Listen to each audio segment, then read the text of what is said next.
Ah, has everyone met our new art teacher, Sheba Hart? They flock to her. I can see... Enough! I knew we'd be friends. I'm Richard. They do things in bourgeois boheme. Dread of ending. She's the one I'd for. You don't know. We both get into terrible trouble.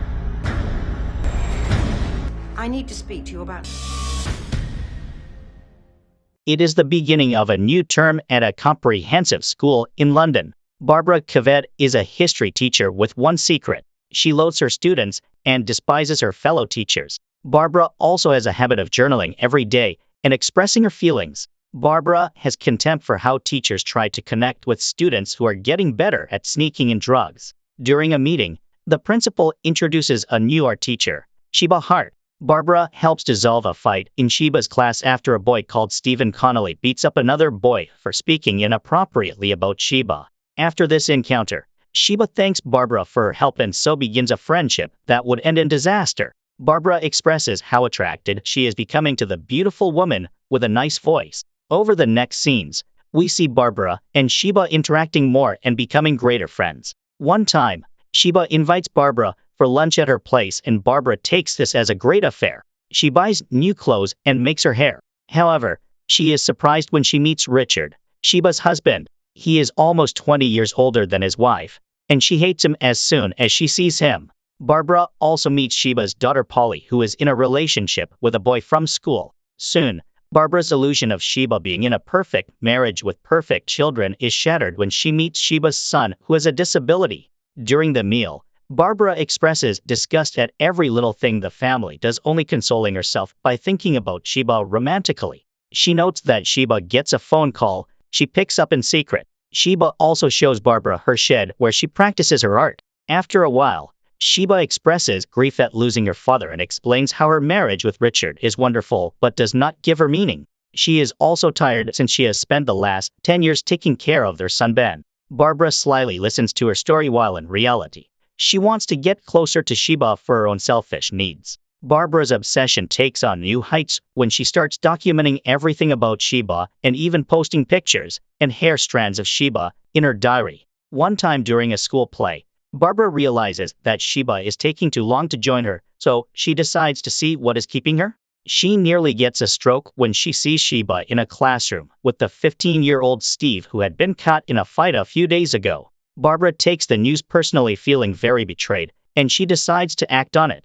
As she is pondering the best thing to do, she realizes that she better confront Sheba directly. She calls Sheba and asks to meet her about Steve, asking that she meet her soon. Barbara accuses Sheba of committing a crime by sleeping with an underage student and asks Sheba to explain how the affair started. Sheba explains that it started the day Barbara gave Steve a telling off for the fight. Sheba says that the boy would do little gestures like scoring goals for her and always being nice to her. One time, Steve shows Sheba some of the pictures he'd drawn of her, and this motivates Sheba to start teaching Steve after school. For 2 weeks, all goes well until Sheba accidentally ruffles Steve's hair. Sheba realizes that she is treading on dangerous grounds and cancels the classes. However, Steve is relentless and one day, he confesses that his father hits him.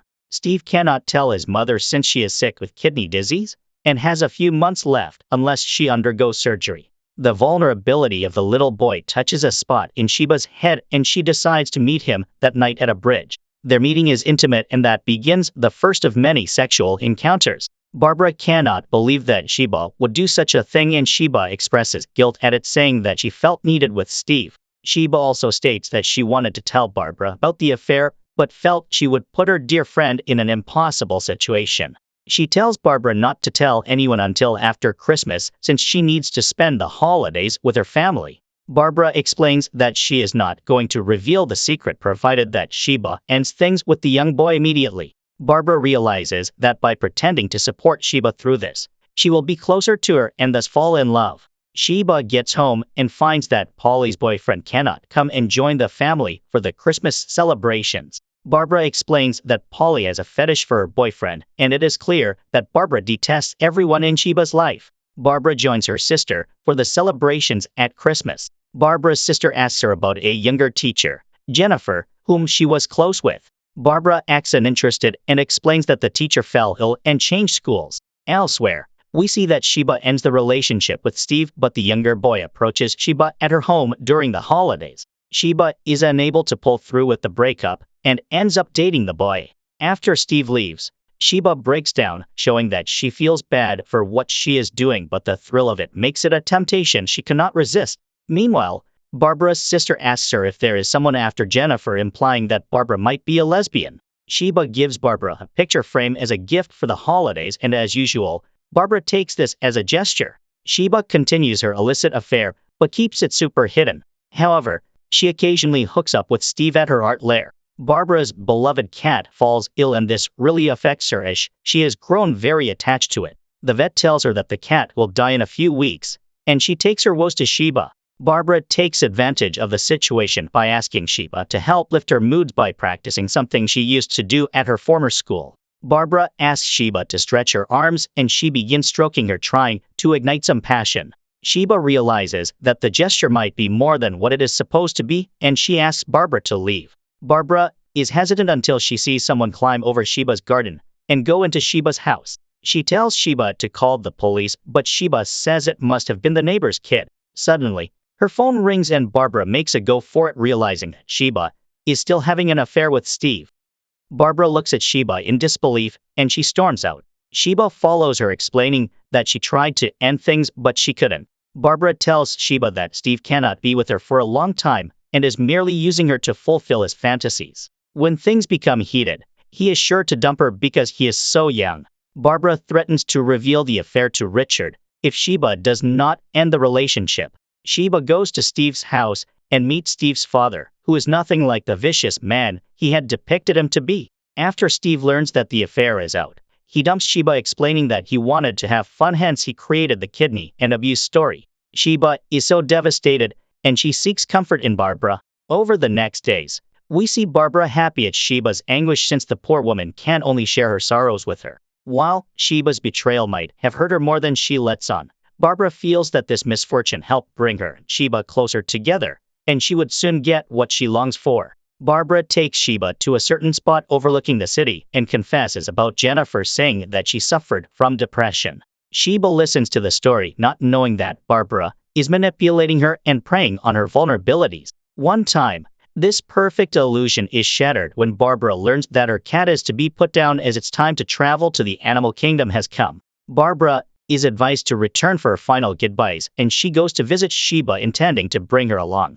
However, Sheba and her family are headed to Ben's school for a play he is participating in. Sheba explains that she cannot abandon her son, but Barbara asks her to choose. Sheba chooses to go with her family, and Barbara assumes this to be a betrayal, suffering from a rage that knows no reason. After burying her cat later, Barbara is in her house reveling in the betrayal Sheba had committed when someone knocks at her door. It is Brian, a colleague of hers who also has an interest in Sheba. Barbara states that Sheba does not share her intimate life with her, but she has heard rumors that she is engaged with Steve. Letting the cat out of the bag seems to send a message that Barbara is not the kind-hearted woman she seems to be. After Brian leaves, Sheba calls, inviting Barbara over for dinner. Barbara is at Sheba's house when someone pounds at the door. Steve's mother comes in and starts attacking Sheba, asking how she could do such a thing to her child. This whole fiasco attracts Polly and Ben, not to mention the fallout between Richard and Sheba. Barbara sits on the sidelines, watching it all play out and denying knowledge of the affair. However, her ruse is up when the principal reveals that he knows about Jennifer. Apparently, Jennifer had filed a restraining order on Barbara since she was stalking her and her fiancé. Barbara agrees to resign. She links up with Sheba, who is sad, thinking that Steve had revealed the affair to his mother. Due to the argument with Richard, Sheba moves out and starts living with Barbara.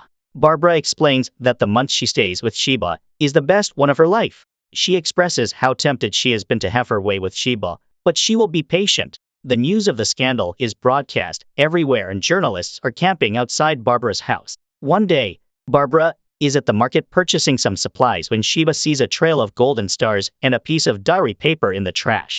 She starts rummaging through the house and finds the diary, revealing that Barbara had been the one to let the affair out. Sheba strikes Barbara when she comes back, realizing what a psycho she really is. Sheba gets out, but the media bombard her, and she gets overwhelmed until Barbara saves her. However, she puts an end to that toxic relationship with Barbara and goes back home. From a newspaper article, we learned that Sheba got 10 months of jail time, but might have reconciled with her family. Meanwhile, Barbara meets a young woman at the spot overlooking the city and befriends her, inviting her to a concert. Maybe this woman is a predator looking at her next victim. And with this, our movie ends here. I hope you enjoyed the video. Thank you for watching.